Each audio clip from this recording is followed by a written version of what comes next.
Hello friends, आप सभी का स्वागत है हमारे यूट्यूब चैनल में। यह वीडियो ज़रूर देखिएगा और अच्छा लगे तो लाइक और सब्सक्राइब ज़रूर कर दीजिएगा। यह लीला कबीर साहिब के जीवन काल की है। कबीर साहिब जी ने अपने जीवन काल में सबसे ज्यादा पाखंडवाद के खिलाफ अपनी रचना तथा शब्द गाए हैं, क्योंकि प्रथम तो सर्व मानव समाज उस पूर्ण परमात्मा से अनजान था और वहीं आंशिक लाभ प्रदान करने वाले देवताओं को भी समाज गलत तरीके से पूज रहा था। कबीर साहिब का विरोध इसी कारण होता था कि उन्होंने हिंदुओं तथा मुसलमानों की सर्व साधना तथा इबादत को व्यर्थ बताया। इसीलिए हिंदू धर्म के ब्राह्मण धर्मगुरु तथा मुस्लिम समाज के काजी मुल्लाओं के लिए उनके सबसे बड़े दुश्मन कबीर साहिब बन गए। लेकिन काशी राजा बीर सिंह बघेल कबीर साहिब जी के दृढ़ भक्त बन चुके थे, इसलिए हिंदू तथा मुसलमान राजा के कुछ नहीं बोल पा रहे थे, क्योंकि बीर सिंह बघेल ने अपने पूर्व गुरु ब्राह्मण की कबीर साहिब से हुई ज्ञान चर्चा से सच्चाई जानकर कबीर साहिब को गुरु धारण किया था।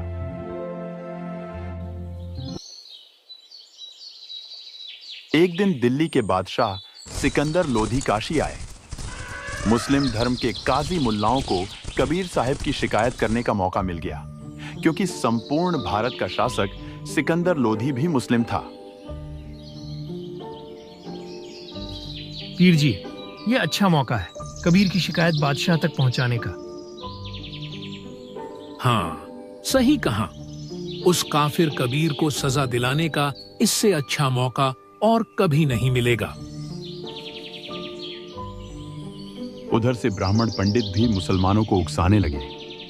काशी के कई मुसलमान भाई और काजी मुल्ला पीर इकट्ठे होकर बादशाह सिकंदर लोधी के पास पहुंचे।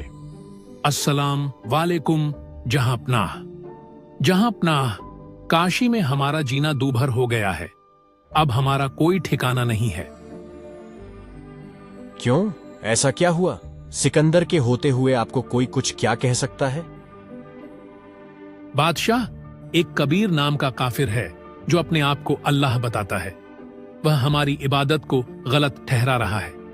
बादशाह, वह काफिर न तो गोश्त खाता है और न ही हमें खाने दे रहा है। वह कहता है कि हमारे प्यारे नबी हजरत मोहम्मद जी ने कभी गोश्त नहीं खाया, तो आप क्यों यह जुल्म कर रहे हो? इस प्रकार वह कहीं भी पहुंच जाता है, अपने मुसलमान भाइयों को भ्रमित करता रहता है। अच्छा, ऐसे काफिर को तो जहन्नुम में तत्काल भेज देना चाहिए। पकड़ लाओ उस काफिर को। बादशाह के कुछ सैनिक कबीर साहिब को उनकी कुटिया से उठा लाते हैं। कबीर साहिब को बादशाह की सभा में ले आते हैं।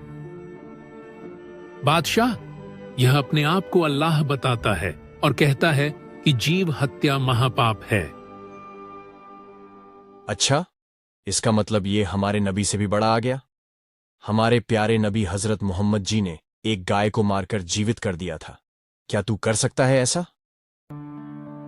बादशाह, गाय को मारकर जीवित कर देना कोई बड़ी बात नहीं है और इससे कोई अल्लाह नहीं बन जाता। चुप रहो। अगर तुम्हारे में इतनी ही शक्ति है तो आज एक मारी हुई गाय को जीवित करके दिखाओ, और अगर गाय को जीवित नहीं कर पाए तो मैं आज तुम्हारा सिर कलम कर दूंगा। हाँ बादशाह, आज इसके सामने एक गाय काटेंगे और इसे उसका गोश्त खिलाएंगे। सभी की एक राय बनी और इसका इंतजाम किया जाने लगा। बादशाह सहित सभी एक बड़े से मैदान में पहुंचे। कबीर साहिब को भी वहीं ले आए। काजी मुल्ला एक गर्भवती गाय लेकर आए। काटो इसे इसके सामने, देखते हैं इसे कितनी पीड़ा होती है।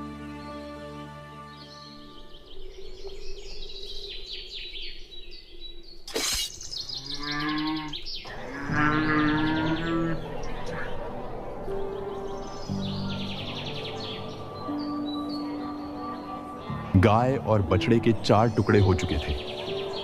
चुपचाप इस गाय और इसके बच्चे को जीवित कर, वरना आज तुम्हें जहन्नुम का रास्ता दिखा दूंगा।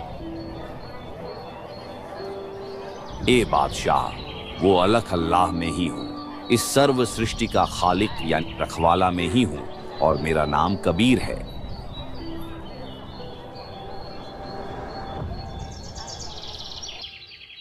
कबीर साहिब ने गाय और बच्चे के हुए 4 टुकड़ों पर एक एक थपकी मारी।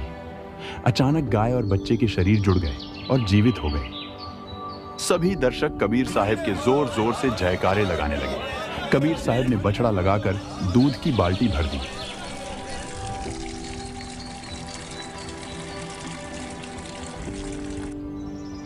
बादशाह सिकंदर लोधी चमत्कार देखकर गदगद हो गया।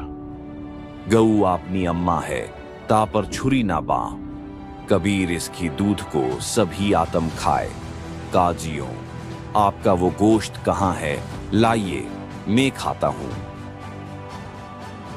अचंभित बादशाह भी कबीर साहब के चरणों में गिर गया। हमें माफ करो परवरदिगार, मुझसे भारी भूल हुई है।